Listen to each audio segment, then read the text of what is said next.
जिथे मन मराठी तिथे आपली माय मराठी। मला आठवतं की 1999 साली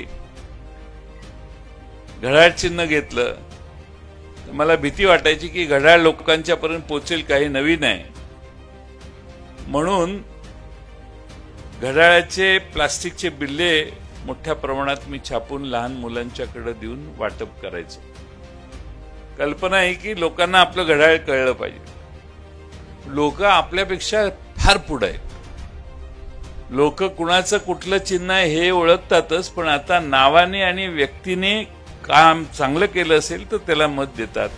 त्यामुळे आता चिन्हाची भीती बाळगू नका।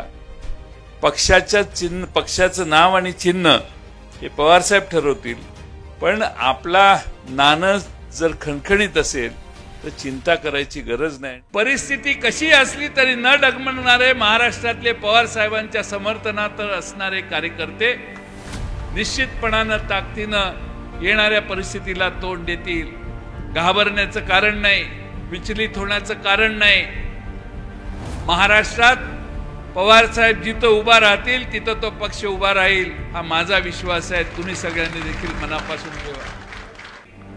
शरद पवार साहेब म्हणजेच पक्ष आहे, शरद पवार साहेब म्हणजेच आपल्याला भविष्य आहे हा समजणारा महाराष्ट्रात फार मोठा मतदार आहे। घाबरून जाऊ नका, योग्य तो निर्णय करू आपण।